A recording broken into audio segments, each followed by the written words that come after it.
All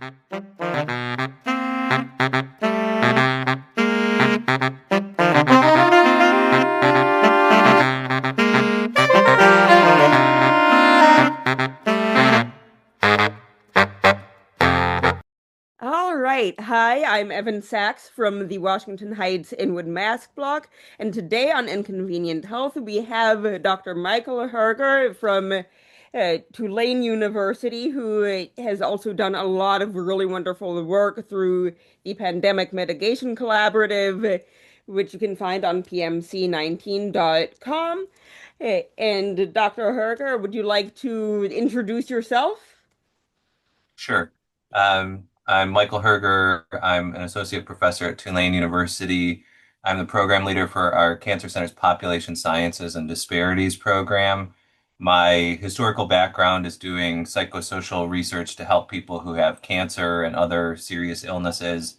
And the past nearly 6 years, we've really pivoted to focus a lot of our work on COVID. And so part of that is COVID mitigation, and part of that is helping people to be as informed as possible by taking things like CDC wastewater metrics and trying to translate that into information that's really useful to people. Pleasure to be with you today. Thank you. Yeah, and thank you so much for being here. So that to me that's very interesting because I had been reading about how much your focus is on psychology and psychiatry, and I guess that's specifically around helping people deal with illness. So it's like clinical health psychology, is that? Yes, that is. And people face so many complicated decisions and issues related to adjustment when they have a serious health problem like advanced cancer. And so a lot of the work I do is designed around helping patients and families to feel more empowered and to take as much control as they can of their quality of life and to make health decisions that are right for themselves and for their families during a difficult illness trajectory. Yeah, that's such amazing work. So first, thank you for doing it, and second, I'm Thank you. very curious how that ended up translating to specifically working around COVID statistics and Mhm. tracking that. Sure. Yeah. Well, we were very lucky that about 2 weeks into the start of the pandemic, I got a call from the American Cancer Society that they were funding a research project that we proposed that was designed to help patients with advanced cancer experience better quality of life. And it was historically interesting because a lot of my work previously was remote. And we had shifted toward this study where we were going to be doing a ton of stuff in person. And then SARS-CoV-2 took off, and we had to figure out how to deal with that. So, how to interact with patients clinically and often in their homes in ways that were actually safe. And so, that got me pretty interested in COVID mitigation. As a father, I was very interested. Um, I have three young kids, and the youngest, who are now 3.5, were born during the BA2 wave in 2022, right after BA1 Omicron, when everyone was kind of pretending everything was over. So, a lot of it is just personal, and then a lot of it is just if you're working with somebody who has advanced cancer, who is basically the highest risk possible person you can think of for getting COVID, you really have to learn how to keep people safe. And I had a desire, obviously, to keep my research team safe as well. So that's kind of how I got into that. Um, the the COVID data was also somewhat by happenstance because I had started doing a part-time MBA in fall of 2019. Great timing again, and it was a 3-year degree program. And as precautions started to lift away, the main people who were still cautious the longest were the finance people, right? Which tells you something about the way the world works, that the people who understand money and the ways in which you can understand the world that could lead to money tended to understand COVID the best and were more cautious than, say, the more standard kind of highly extroverted business types. And so I'd gone into it interested in studying management to work more effectively with research teams and kind of shifted and kind of did a combination of management, social media stuff, and then ended up focusing more on financial analytics and looking at the COVID wastewater data. The data were just so much easier to work with than some of the real world business sort of data you might work with, which were kind of messier.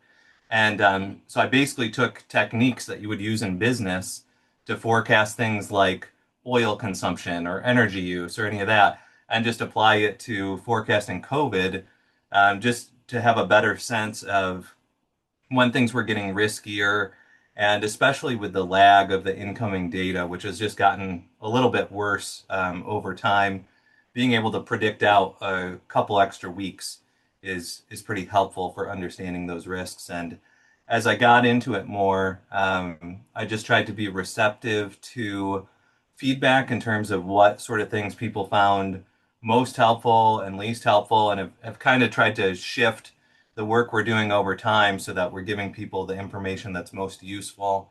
And what has really surprised me, it, it, the past several months, as we've shifted toward providing more state level data, and people have found that hugely helpful. So I wish we had made some of these changes earlier, but you don't really know until you get the feedback and you see something take off on social media, and then you understand like, oh, that's really what people are after. So that's kind of my background and how I made this transition from psychosocial cancer research to about half of my research time is pretty COVID focused.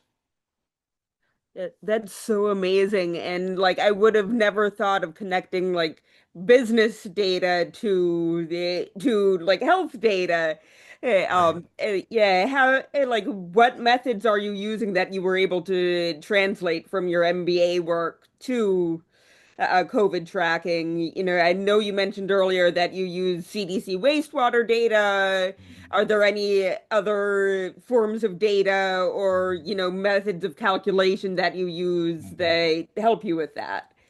Yeah, so we mostly stick to the CDC data because historically that's the data source that people trust the most. Although, trust is diminishing in the CDC, and trust is diminishing in the wastewater data too. I think that's mostly unfounded. The data themselves continue to be good quality.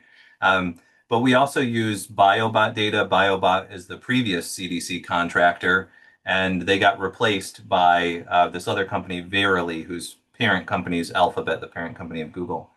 And so we have kind of these two combination data sets that we use specifically in our model. We use some state level data from the CDC. We use this historical data from the IHME, which was basically a whole team of scientists who were doing the work we're doing, but just much, much better and much more resourced. And they were doing this through April 1st of 2023. And their goal was to give people estimates of true daily infections as opposed to the reported infections, which are, at this point getting maybe about one in 70 infections or something like that. Um, so we kind of use the wastewater data to get a really good sense of what transmission looks like, and then we map that on to the IHME estimates of infections and have kind of a conversion metric that goes back and forth. And in this work, it's just really surprising to me how closely all of these data correspond.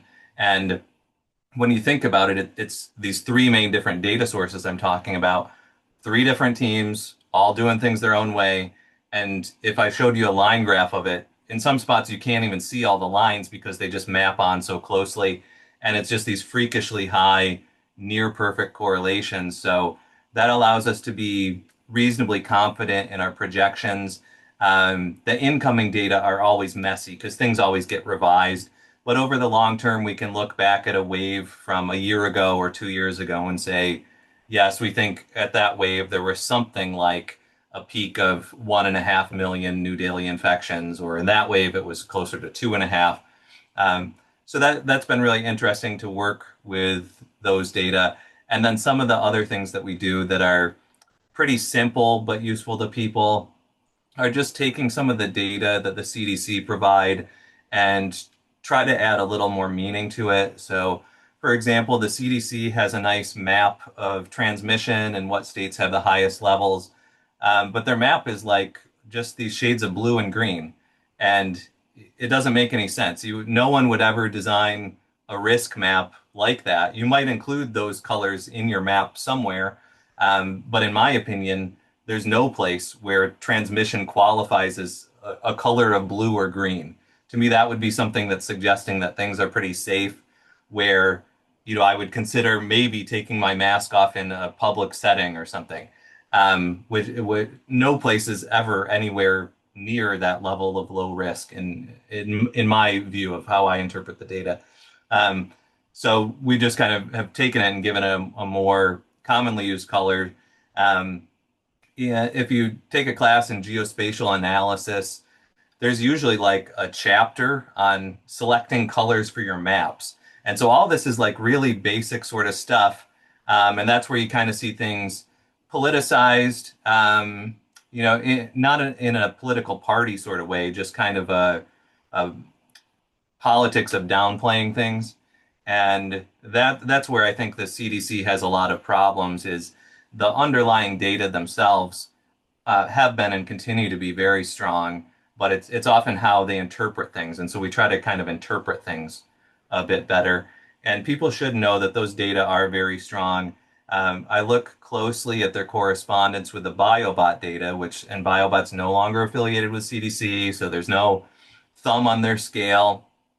We look at things like how the data correspond with emergency department visits, how they correspond with wastewater scan data. So different sources, sometimes even local sources. So if we have some data on, what's happening with diagnosed infections in a local health system, we can examine that, and you see high correlations too. And so what would be concerning to me would be if I saw every other indicator showing things going way up, but then the CDC wastewater data remained flat or something like that. And we just don't see it. The data continue to look strong. In the most recent CDC data, their week over week increase in transmission was 61%, and in BioBot, it was 60%. I mean, you can't make up a closer correspondence, really. So those are some of the things we check for in the weeds of all this that we usually don't talk about a lot because it would be really good for putting people to sleep or something, I guess. But they can read all the technical information on the website if they have trouble sleeping. Yeah, I mean, for me, as somebody who is a layperson but loves stats, Mhm. insofar as I can understand them as a layperson, this is Mhm. all really f fascinating to me, and also like for me, in a way, comforting because one of the things that I worry about as a layperson, at least, Mhm. is okay, so how many wastewater sites are there really anymore that are actually Mhm. reporting, and how is that affecting the data we get? Is that something you Mhm. can speak to at all? Yeah, that's a really great point. So, um, I would say the past year, there have not been any dramatic, enduring changes that are leading to a loss of rigor in any kind of broad sense like that. Um, there has been a decline in the number of sites in several states, but a lot of that happened more than a year ago. So there is some, of wastewater sites shutting down or reporting with more delays or things like that. But it generally tends to be the bigger issue anyway, is that there's inconsistencies. So you may see a state go offline for a little while or have issues reporting on time or have more of their sites offline. And so just some examples. A couple of the states that are near me in Louisiana have a low number of sites reporting right now. In Louisiana, we only have two, and they're both in New Orleans where I live. So it's not even, and it doesn't show up with those dashed lines on the CDC website because we've got 100% of our two sites reporting. Um, so there's kind of some issues around down here. Montana's been kind of strange lately, where they're only reporting like about every other week at the moment, it looks like. But that's fine if one state's like that. If you look at the map, though, I think like Colorado has had some reporting issues the past 2 weeks. But the bigger issues to me are like New York State reporting has been a disaster for about 4 or 5 months. And it kind of alternates between where you even have to look for the best data. I'll do something more focused on the Northeast probably over the coming week because we'll get more data tomorrow. Um, but right now, if you look at the CDC website for New York State, they've only had like one or two sites reporting, and I lived in Western New York for 4 years. I'm not sure what city it even is because it's like very northern, middle of the state, like east of Syracuse. So I don't know what they're capturing up there, but it's certainly not going to be representative of the state. But if you go to like the New York State website, they have kind of their own website for tracking. The statistics they provide aren't as good, in my opinion. They're more just kind of a few qualitative levels, but presently their map has better coverage. But this will change over time. Sometimes their website was down for like, I don't know, a month or two, and the CDC was still reporting some stuff. And then for a while, it was like you could get data around New York City, but not the rest of the state. So that's just frustrating because a lot of people are in New York, and it's an area with, some densely populated cities.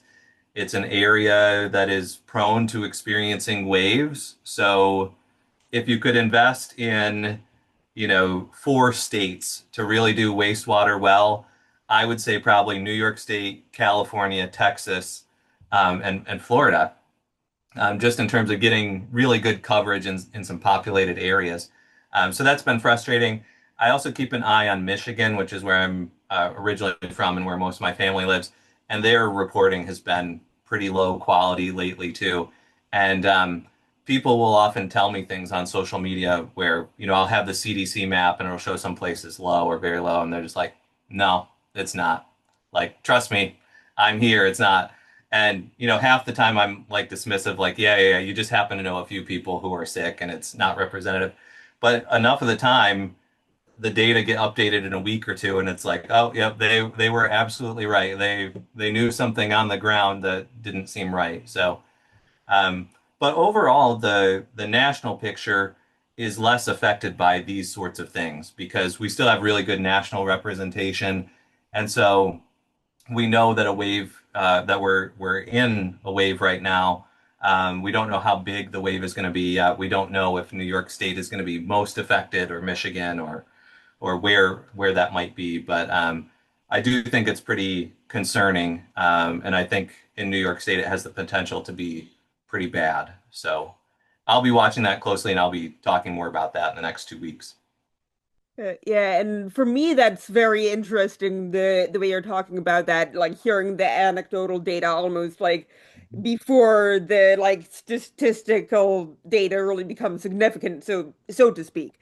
That I probably butchered the language around that, but yeah, especially for me as somebody who runs a mask block in northern Hmm. Manhattan, a lot of what I struggle with is like, okay, how much of what I'm feeling is like Hmm. just because I have more, contact with people who, uh, need tests, etc., and how Hmm. much of it is like, oh, more people are needing tests because we're about to go into a wave. And, Yeah. that's one of the things I love PMC19.com for is like, okay, so like this is what I'm feeling. What are we seeing right now? And oftentimes, to your point, like a week later, it's like, oh, there was another update on PMC 19 yesterday. And Hmm. sure enough, like what I was feeling a week ago, like Yeah. we're starting to see it, which is, Yeah. Definitely, and I think back to like the early pandemic, at least in my opinion. I mean, we may still be in the early pandemic, is what people don't really think about. Um, but when I think to like the first year, we had more frequent reporting from the CDC, but there were always kind of delays, and there was this company for a while. I don't know if they still do it, but for certain thermometers, it would like feed into a data set and you could see if like areas were taking off with more fevers and things like that. So there's all this anecdata out there. And it's difficult to know how much of it is useful, but I think your experiences like that running a mask block, I certainly felt that this past summer for the summer wave, which was very bad here and very, very long. And one day, I think I gave out about 1,000 COVID tests in an hour, just sitting on the side of a street. Um, and so when things like that happen, you take that seriously, especially with summer waves, because people tend not to be as cognizant of that because of this historical thinking of, winter virus season or whatever they say. Um, but yeah, other indicators are like, I've mentioned and others have mentioned too, if you have a website that does anything COVID related, you get more hits. Or if somebody has a YouTube channel or like I'll notice on Instagram, more shares and likes and things like that as things are picking up and people are trying to get the word out more. So I think that's useful, especially if you have some good on the ground data because something localized because uh, and even if people have like some like hospital emergency department data that they're getting more quickly, that's useful because the CDC data are always lagged. The biobot data are lagged. The wastewater scan data are lagged in ways that are very misleading to people because the wastewater scan data are really only reliable, a consistent indicator of what's actually happening after about 13 calendar days. And so people will look at their graphs and think, oh, wow, look at this. It's so up to date. They've got things, up to date through 3 days ago or whatever. And it's like, well, yeah, but the most 10, they've got 10 data points that are going to bounce around a bit. So it's really difficult to know what's going on locally. We were sold wastewater monitoring as something that would give us really quick access to what's happening, but then everything slows down, and so you lose that. I wish we just had, broad testing programs or something, or at least to supplement this. But yeah, it's very tricky. And one of the things that I find frustrating in that regard is just how quickly transmission can pick up or even decline in a particular area. It was like Tennessee a couple weeks ago had this huge spike. They only have two sites reporting, I believe, and it was the Memphis site. And the Memphis transmission went from like very low to just like extremely high in a week. And then like a week later, it was back down again. And so when your data are lagged by, 6 to 13 days, it's pretty hard to plan for that because if I'm sitting in Memphis and I see things are low, and so I go to the dentist, and then I learn after the fact that, oh, they weren't low, that was actually when they happened to spike. That makes it pretty tough on people. So. Yeah, and yeah, I'm used to thinking of wastewater as like one of the quicker metrics. And is it Mhm. just that like, you know, the the local health departments or whatever are run by humans and they don't always update as quickly as they technically can, or is it something else? Yeah, I view it as just kind of this chain of events. And if you just think about the process of what it is of like going from actual wastewater to somebody translating that into some kind of metric, it gets to the CDC after some amount of time. The CDC people have their way of cleaning the data to try to make it more comparable across regions and over time. And then they have their web person that has to update things and then I'll see it and then I'll update things. And it's just this long, slow chain. And ideally, it would just all be more automated. Um, we're mostly talking about the US, but I track international transmission a fair amount too. I don't post a lot about it because usually there's somebody within a particular other country who's doing it more effectively and just knows more about what's going on there, in terms of events that may be happening in their country. and will more easily catch if there's some kind of anomaly in the data, where if you're just sitting in this data all the time, you spot anything weird that comes up. Um, but Germany is in a pretty bad surge right now. There's a couple other places in Europe that are at pretty high levels or look like they're headed up. France looks like they're headed into a surge. But these same issues we're talking about here of like sites falling offline, reporting lags, all this has all been happening around the world where basically the past 2.5 years, the number of countries with COVID wastewater monitoring has probably fallen off. I would bet maybe 30 or 40% of countries just moving on and if your country is not very wealthy, you're not just you can't just invest in everything permanently. Um, so some of that looked like it was getting worse, but the European Union just came out with a big policy document in the past week that says this is going to be a priority going forward. And I suspect that may help some other countries to get back online, that maybe there will be some subsidies or shared costs or something like that. And it's going to help standardize things more. So a big issue right now is across countries, everybody's doing their thing in their own different way. And people should be really appreciative of the data we have in the US because, in my view, the data the CDC put out are the highest quality of anywhere in the world. Um, and I thought BioBot did a better job than Verily previously, but they're both doing really, really good work. Um, and other countries, you look at some of the dashboards, and it's hard to even make any sense out of anything. And then there's many countries that are kind of, somewhere in between in terms of usefulness. France is interesting because they just post their raw data, like data files online, and they leave it up to regular citizens to just do stuff with it. And so there's like maybe four different people in France who put together nice dashboard visualization websites or apps or things like that. So it's all been much messier than it should be. And I hope with this new approach from the EU that'll start to move things along. And I think what would be most useful is if there's a push toward converting wastewater metrics into data that are actually very actionable for people and getting feedback from people about that. Because I can do this on my website. Tara Moriarty and others do this in Canada. There's the places in France. There's people in Germany. There's people in the UK, in Australia, who are all doing some version of this.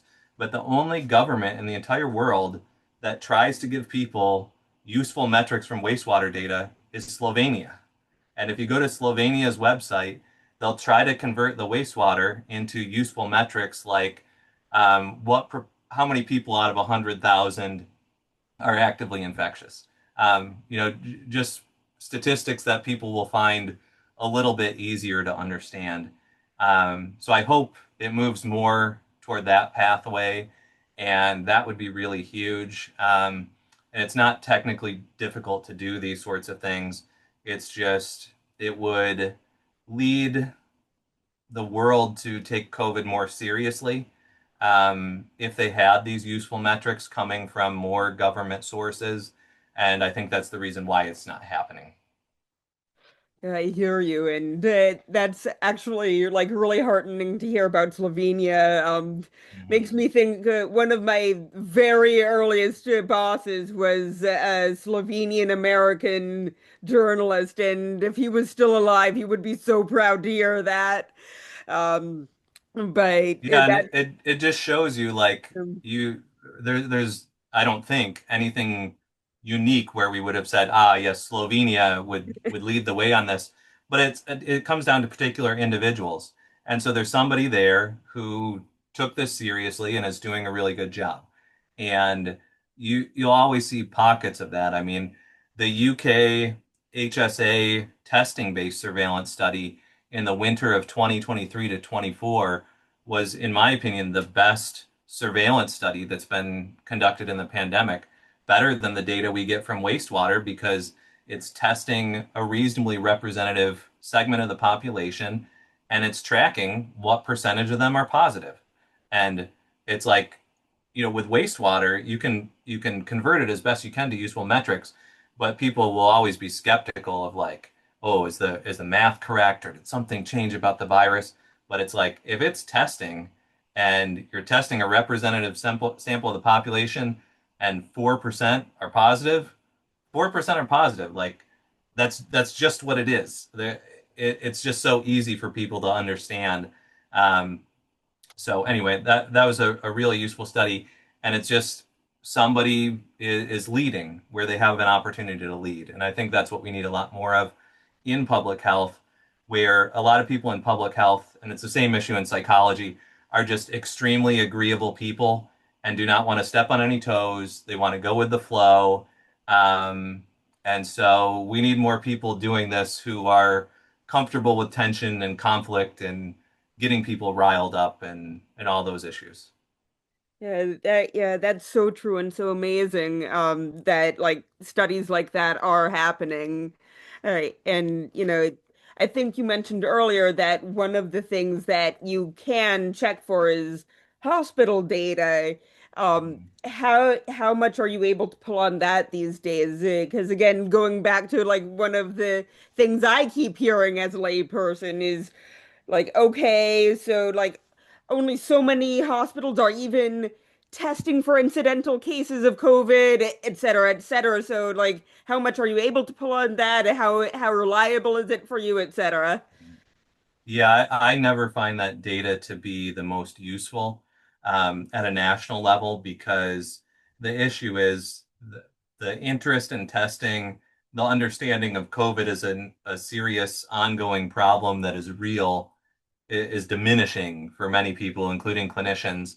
And so what you'll see is like whatever metric you might be looking at, the waves will get smaller and smaller over time because there's less testing going on. Um, and so if you understand that and you look at the graphs and you're like, oh, this wave looks smaller than that one, but we look like we're getting near our peak. If you understand this, you can kind of mentally adjust that like that wave should actually probably be, about as big as some of these other ones. So like being near a peak, that's really bad. Um, so I don't put a lot into the hospital-based metrics on any kind of national level or something I'm personally interested in. But there are pockets of the country where you may have a local hospital or network of hospitals that are running some kind of dashboard and are still putting out some data. And maybe they're doing it with only a day or two lag. And so that could be really useful if suddenly you see a spike in San Francisco or something. You might detect it faster through your favorite local surveillance system as opposed to the lagged data you get from CDC. So that's where I think it could be useful to people. And there's all sorts of these small various dashboards in different places in the US that people will sometimes send me to. And they are useful for that as a local early warning. The problem is you just don't know what the data quality are. Are they testing as much as they used to? Or if it's some local wastewater dashboard, what do the metrics even mean? Have the numbers drifted over time? So what looks like a smaller wave is actually bigger. What looks bigger should be smaller. You even see that in the wastewater scan data. I really encourage people to be cautious about comparing different regions or comparing longitudinally with their data. If you look back at like this last summer, California and Hawaii, and to a lesser extent, Oregon and Washington had tons of COVID transmission. But in California, it was terrible. It was like at one point, they had probably about a quarter of the country's COVID cases. And it went on for quite a while there, and very, very little response from their local public health people. And but if you looked at wastewater scan, everything was always just low out west and always low in California.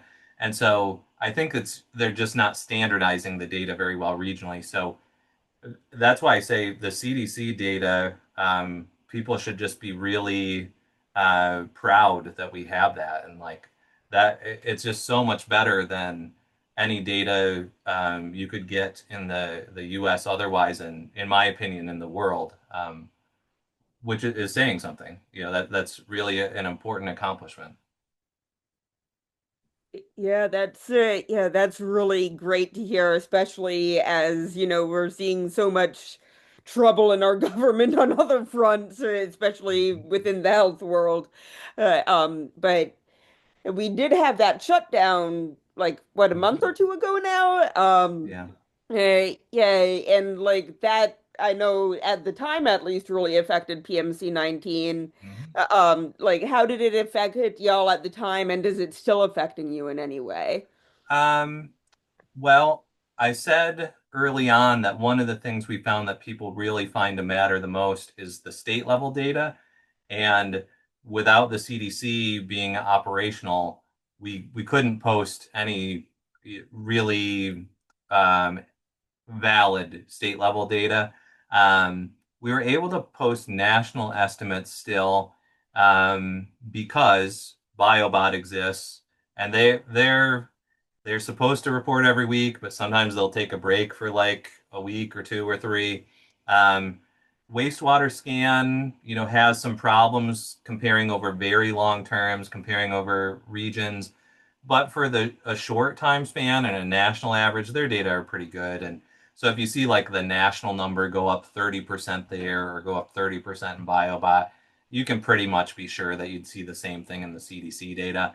Um, so that still allowed us to basically know, nationally, okay, we were coming down from this wave and then we were in this lull.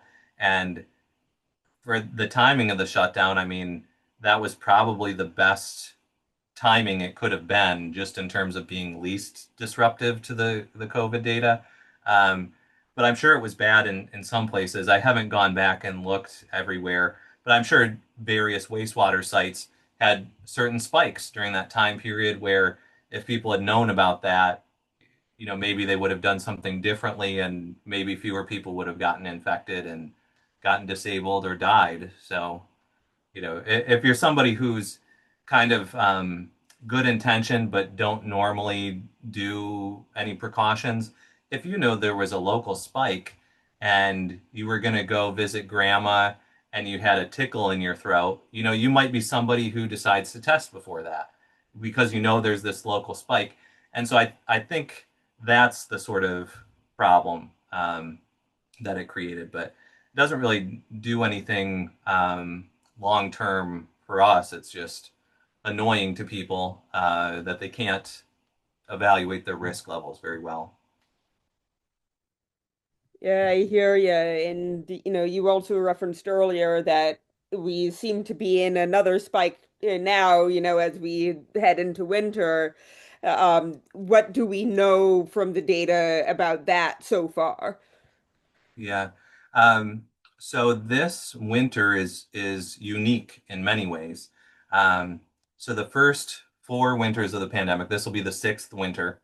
For the first four winters of the pandemic, 2020, 2021, 2022, and 2023, um, the transmission really accelerated in early November. And so a lot of people will try to pin everything on Thanksgiving as this big culprit. And it's like, yeah, Thanksgiving was like keeping the party going, basically, but it's like the party already started like, days or weeks before that. Um, but last year, transmission stayed pretty flat until right after Thanksgiving, and then it took off. And because of the reporting lag, people didn't even realize that until I think it was maybe December 5th or thereabouts last year. And so you had a lot of people who don't track this data closely saying, yep, not a big winter wave this year, nothing burger. People who like a lot of people might trust who historically had some kind of good record on COVID related issues.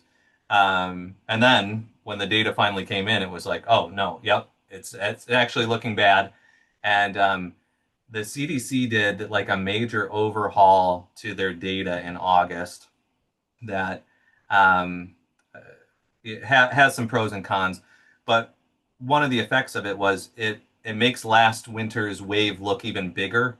And so it's like if you're looking at the data and the data are lagged, you might think, oh, nothing burger. Then when the data actually come in, you're like, oh crap, it's bad. But then even in hindsight, you may find it's even worse. So um, we're kind of at that moment right now where it's looking like last year. Nothing took off much until after Thanksgiving at a national level, but we've only had post Thanksgiving data come in for 1 week. So tomorrow, we'll get the next week's worth of data, and that'll let us know, kind of three things. Are we on the trajectory that we're expecting, which is a wave that will have a magnitude of about 1.15 million new daily infections, which is smaller than some winter waves, but that's still really bad. I mean, um, if somebody was punching you over and over again, and then they started punching you half as fast, you wouldn't really get like excited about that. So to me, that's where I think we're headed. Um, but when the data come out tomorrow, we could see, that transmission is increasing faster than our models suggest. And so tomorrow we'll give a good sense of that. We could see that transmission's not picking up as much as we expected, and that would be great. Less suffering overall. Um, but we'll know more soon, and that's where our forecasting helps of just having a sense of where things may be going, a week or two earlier than you might otherwise know based on the lag data coming in. And the data always get rocky this time of year because with holidays, they tend to be even more delayed in reporting. Sometimes it's a few days. They may take off a week at some point. And so the peak tends to be right around New Year's Eve. And so, it maps on perfectly to when there are all these reporting lags. So anyway, it's pretty helpful in that regard. But I'm eager to see tomorrow how things are looking. I suspect what we'll see is really high transmission picking up in the Northeast, but yeah, we'll see when the data come in. Yeah, it's always you never know until you know, right? Yes. But yeah, granted that all that you just said about, you won't always know just how bad it is, like in the moment. What advice would you have for people as we go into the winter holidays? Yeah, sure. So, um, for me and for most of the people that I talk to about these issues, um, they're pretty cautious people like myself, and I don't devote a lot of my attention to people who are, less cautious. They can take the information and use it if they want. So it's mostly preaching to the choir of taking as many multi-layered precautions as you can, and I would say not just taking many precautions, but trying to improve each precaution is something that's useful that people can do. Um, so just to go through them, um, a basic would just be monitoring transmission, with whether that's through our website or you're just going to the CDC or wastewater scan or wherever you feel the best localized data are for you, is really important.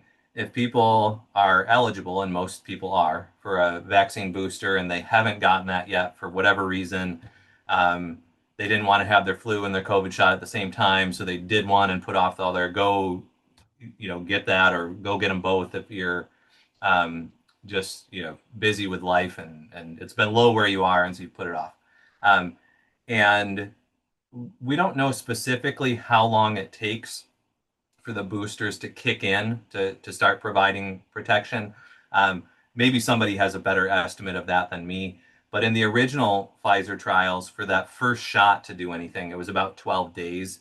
And so people might look at that schedule and say, yeah, yeah, whatever, Mike. If I get my shot now, it's not going to even protect me when I'm seeing my family on Christmas. So why should I do it? And well, it may not protect you in that gathering, but if you don't get it there, you may get it from the person who got it from the person who got it on Christmas, and it may be preventing you from getting infected in mid-January when this wave is probably just going to roll on for a little while. So boosting, um, masking is very important, And most of the people I talk to are, pretty consistent maskers. So I would focus on what can people do to improve their mask fit. If you haven't really tried a lot of different masks or you haven't tried some new ones lately, I would just keep an open mind toward that. If you're able to spend anything to try some new masks, or if you have a mask block that has different types you can try to see if you can get one that's more effective that maybe you've never tried before. And I will do that periodically, and I end up just going back to the same masks because I don't find anything better at this point. But some people are still struggling to find fit. I would encourage people to wear an N95 or elastomeric mask as opposed to a KN94, KN95 or KF94, because for most people, you will get a better fit if you're wearing a mask that has actual headband straps as opposed to ear loops. Uh, that may not matter very much if you're in a nicely ventilated situation, but where it's going to matter is if you're in that room and you don't know what the air quality is and it's actually terrible and everyone's just breathing in each other's illness, and then you got a gap by your cheek or under your chin or along your nose, and then you get sick and frustrated and all that. And if you don't get sick with COVID, maybe it's flu, and then you're freaking out that maybe you have COVID or you're just really sick. And then an area where I think there could be some improvement for a lot of people is focusing on air quality. And so if people can get an air quality monitor like an Aeronet or anything else that's measuring CO2 levels or small particles, PM 2.5, that'll give you a better sense of what places are generally safer versus less safe. And I use that like the classrooms I'll teach in all have the best ventilation on campus because I know, because I've tested the different classrooms and I know the places that have good ventilation and I know places that have terrible ventilation. Um, but I've used that also for like if I have the opportunity to go to some kind of big work event or gathering or something. Well, if I'm in a DIY fit tested N95 and this room has amazing ventilation, yeah, I'm extremely safe there. But I might avoid that situation if it was being held in a poorly ventilated environment. Um, and so air quality monitoring is very important. And I would encourage people to think about what their strategy is for air cleaning, and think of these as long-term investments to the extent that people have the resources where they can invest in anything, and not everyone has that. But if you can, thinking from a finance background, it's basically the wisest investment you can make of anything. Nothing is going to pay off for you more than minimizing your lifetime number of COVID infections. There's no other investment I would take aside from that. And so I've used a lot of different air purifiers. I've used HEPA, commercial HEPA filters that you can just buy from a store or Amazon or wherever. Um, I've done all sorts of DIY air cleaners. We just made our first DIY air cleaner with computer fans, and that was amazing to me. I put off doing it for a while because I'm not the most mechanical, and that's like a DIY Corsi Rosenthal box. Like that's some duct tape and scissors. Like that's easy. But when you're talking about computer fans and you gotta like wire everything, my potential to mess that up is high enough that I hadn't pursued it. But it was actually pretty easy. It took a couple hours, so it was a little bit longer than a Corsi Rosenthal box. But it's so quiet. It's quieter than our regular HEPA filters. And so I'm like, I should have just done this years ago. I wish we could just get rid of all our HEPA filters and just have these because it's really good. So I would just encourage people to think with an open mind. People might want to give some thought to longer term stuff too. So if you're in a job where you've kind of carved out some remote options, but then you're kind of getting pressured to go back in person or do that more, it might be time to think about a new job. Um, I see this with schools. With schools, most of the stuff happened, long ago in terms of dropping precautions. Um, but I saw a colleague, their kid is at a school where the school is threatening to have mask bans. And so it's like, if that's your situation, like, you just always have to be ready for a longer term reconsideration or map out what the plan is. And that may involve changing work environments, changing schools, moving somewhere else in the country. I mean, it could be a lot of different things. I've known of people who have moved, to a city that is more welcoming and has a more developed mask block and masked events and things like that. So those big picture things are really important to consider. And I encourage people to consider these big issues 3 or 4 times a year because this is going to be going on a really long time, unfortunately. Yeah, a nurse friend of mine often says, the pandemic will last like when we take it seriously, plus add 2 years. I don't know where she gets the math from, but that's what she always says. And unfortunately, it doesn't look like we're going to take it seriously anytime soon. Yeah, and I was also recently reading a meta-analysis of various studies around mitigation that, to Mhm. your point, was talking about like, hey, one of the things we can and should be doing is like helping people find different masks that may be the right fit for them because like so many people have learned to hate masks because they weren't trying the right one for them. And Yes. unfortunately, unless you're like a nurse or a doctor who's in a setting where you like have to get that OSHA fit test or at a Hmm. construction site where it's similar for different reasons that you don't often have access to, easy, affordable fit testing. Do you Yeah. have any recommendations for people who don't already have access to that through work? Yeah, sure. Yeah, and I could talk about COVID mitigation for hours and hours and hours and probably still forget something. So yeah, DIY fit testing, very important.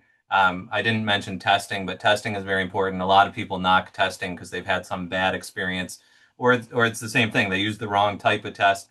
They were using some old Binex test or some weird brand, and it's like FlowFlex. Use FlowFlex. It's very cheap, not very cheap, cheap by Binex standards in the U.S.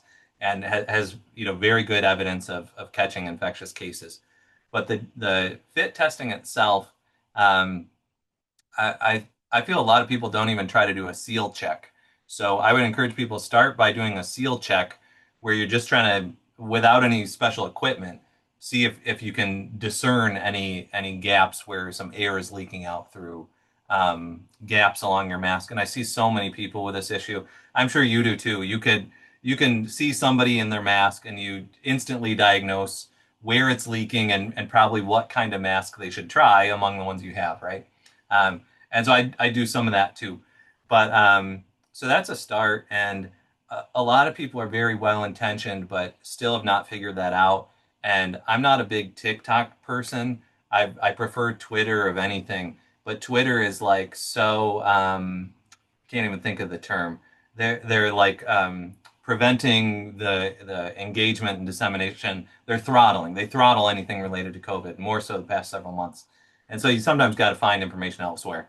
And so I'm not a big TikToker, but I've used TikTok a little bit, and there's a lot of very well-intentioned people on there who have very, very gappy masks, and I kind of just want to like send them some masks to try or something. Um, but you can start there, look up seal check, and do that, and then if you're still intrigued, look up a DIY fit test, and so you could search my Twitter page and you'll find like a really old thread from like 2 years ago on how I do it.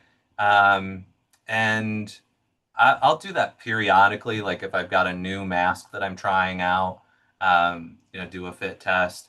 Um, my wife's done a fit test. My 7-year-old did his first fit test probably when he was like 4. My 3.5-year-olds have not done fit tests yet, but I'm sure they will soon. They wear flow masks though, and it's like you can just look at it and it's like, yeah, it has a perfect seal. There's not an issue. But it's pretty easy. It's like you get this little device that's called a nebulizer. There's a few different names for it, but it's basically just something that is taking a liquid and it's going to aerosolize it. So it's the little droplet, the little particles are floating around in the air. And you can get them in different flavors. There's a sweet one, there's a bitter one. I personally find the bitter one most effective, and I think it works better for a slightly higher number of people. But you get this little bitter solution, and you get this little sprayer thing called a nebulizer. You put your mask on as best as you can make it fit, and then you spray out some of this solution. The solution is called Bittrex. That's the kind I use, Bitrex, and it sprays out this bitter stuff. You breathe through your mouth, and if you taste it, that means you've got a gap somewhere where instead of going through the filter, it's sneaking in by your chin or your cheeks or your nose or something like that. And I found that very helpful in terms of identifying which masks work best for me and how to make a particular mask work better. And so I noticed with the elastomeric masks, like a flow mask or an ellipse. I don't know if anyone uses those anymore. There have been various ones that have been popular at different points in time. But if the straps are too loose, I might get a small gap that you may not realize if you're not paying attention to.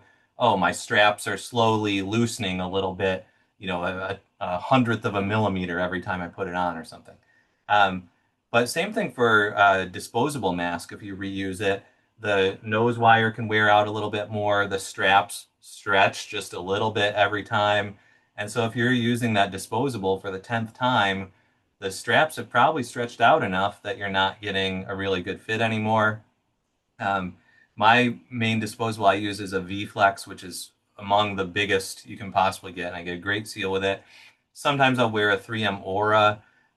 Those are nice because they come in individual packaging, and so I'll be a slob, and I've had a time where I like spilled water all over my V-Flex right before I was going to put it on. I always have backups, and my 3M Aura in its little baggie was fine. So, I can put that on and be good. But what I learned is I have to really tuck that well under my chin. And when I talk a lot, it tends to slide forward and then I get less of a fit. Um, I've not shaved today because I was working entirely from home. But if I go more than 2.5 days without shaving, a disposable mask will no longer pass a fit test very well. An elastomeric, I can maybe make it 3.5. But so I'm cognizant of that. It's kind of weird that part of my COVID mitigation is shaving. That's not, a common layer in the Swiss cheese model people talk about. But these are things you want to test out. How do you find which mask works best? How do you make it a particular mask fit best?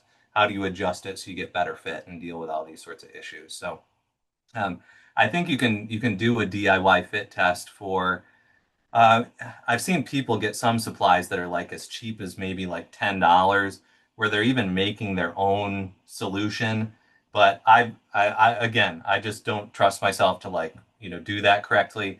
So I'll just go buy the 3M version of it. And even if you're getting like more official kind of supplies like that, you're probably talking about 40 or $50, and that's a lot for a lot of people.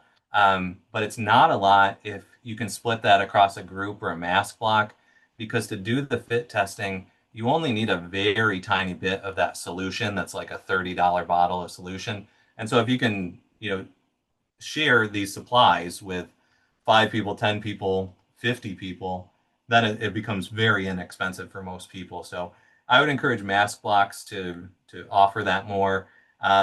It does get a little tricky because I don't think you can do a fit test very well outside with this because I think the wind would just blow it all away. So you've got to do it inside. Um, and so if you have multiple people in there and they're messing around with their masks, you'd want to think through the precautions carefully, or maybe just lend people the kit so they can do it at their house.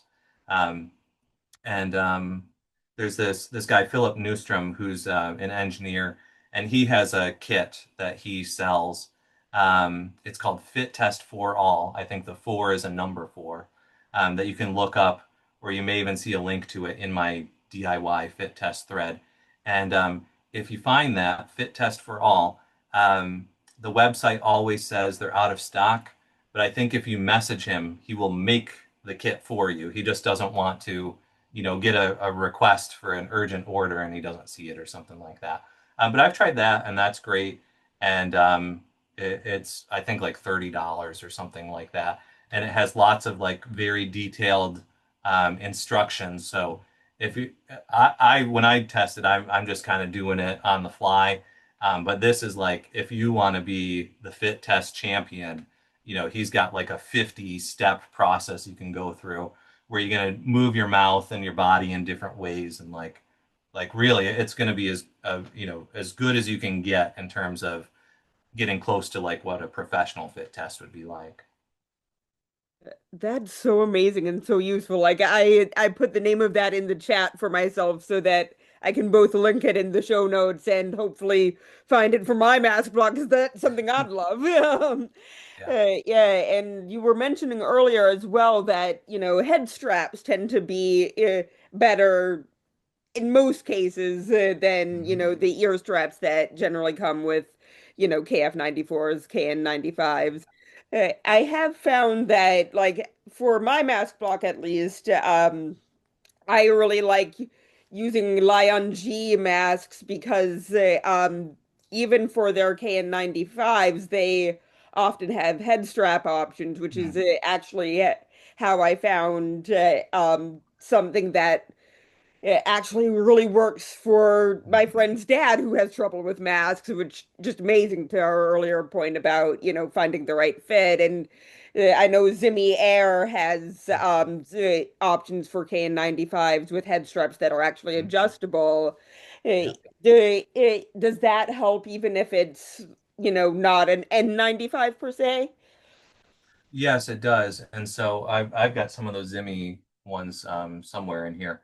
I need their extra large, and they're extra large. They just came up with recently. Their large is too small on me, so I've got a bunch of them. But those are really interesting masks, and so I would definitely encourage people to think outside the box on that. You always want to be careful about buying something reputable and reputable seller and reputable company. So you don't want to just go buy some random thing that you find online that's the cheapest or whatever, because it could be counterfeit or something. Um, but yes, you could get a very good fit even with some that are not NIOSH approved N95s because they just haven't followed that process, but they've done something similar where they have some independent testing and that you could DIY fit test yourself to verify. Um, and an ear loop mask is still better than no mask. And so some of the better ear loop masks I found are from Vitacore, and those can get pretty close to the same level of fit that someone might get from a head strap mask. And so we did a study just over a year ago where we were sending multi-layered mitigation kits to patients with cancer. And I would basically ask people, what have you tried if you mask? And does it work well for you? Should we just send you more of that? Or it's too big, it's too small. Does your spouse wear a mask? What will they do to your kids' mask? Do your grandkids, if they visit, do they mask?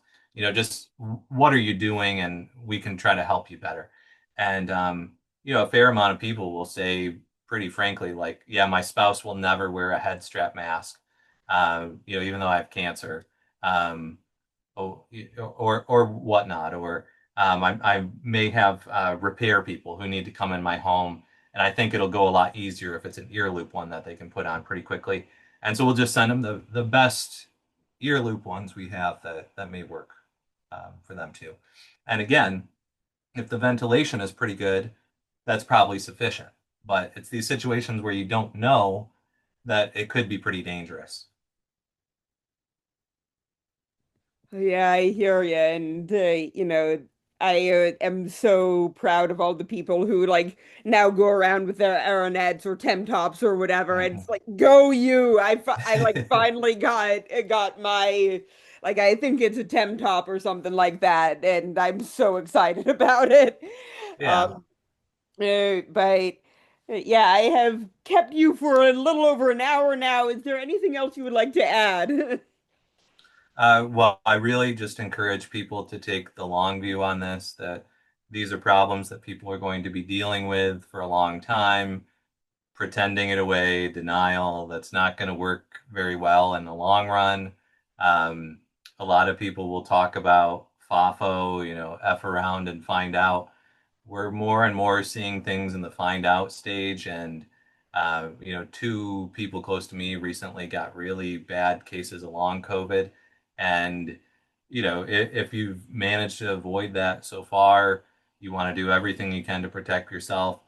if you're dealing with long COVID, or if you don't call it long COVID, but you're dealing with long-term effects following an infection, um, the last thing you want to do is get another infection that could set back a recovery process or put you on a worse sort of path.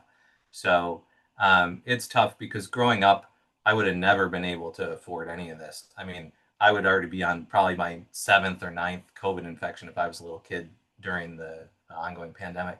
So it's tough giving advice to people when you know that's often the context that like somebody can't afford anything mask. If that's the case, try to reach out to a mask block to get some additional help. But if you're somebody who you're able to make ends meet and you feel this is something you can invest a little bit more in, it's I don't know, kind of like a more extreme version of a retirement account. People under prepare for retirement, but this is an even better investment. So if you can invest in some really good air purifiers, if you can find the masks that really fit you best, if you can start testing more if you're not somebody who's been testing, because you hear all this negative stuff about testing just constantly on social media, that is not very evidence based. Start testing more with a good FlowFlex test or something else you find that has similar evidence. All these things are just going to cut down your risk level. They're going to reduce your lifetime number of infections, and that's really going to help you out in the long run. So that would be my take home message. In terms of mitigation. Um, Psychologically, though, I think people could also use a boost. And so programs like this are really important because they remind people that there are others out there who are understanding and appraising the situation similarly to themselves, that are taking things very seriously. And I think it's just very hard for people when, for many people, all of their daily interactions are with people who are in extreme denial, who just seem to not understand any of this. They may deal with people who are rude, even family members, even if they have a high risk medical condition, they're just not taking this very seriously. And so I think it's just important to acknowledge that and be mindful that people are dealing with really difficult times, and that it kind of ebbs and flows in my view of sometimes people might be feeling kind of really supported because someone in their life did something positive or something went well. But then other times people are just really discouraged because it's just such a long time to be dealing with all this. And when you hear us talk about how this is just going to go on for so much longer, it's just really, really tough on people because we're not like most of us didn't sign up to be in the military or something.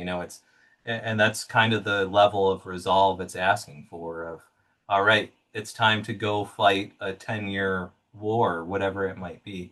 Um, so that's just really tough. I encourage people to try to think through what sort of coping strategies they can use, how they can find more support, what over the next 6 months or so can they do to try to develop more of a sense of community and think about the long-term issues in a positive way like that as well. That is such a beautiful note to end on. Thank you so, so much. And I hope you have a very happy holiday season.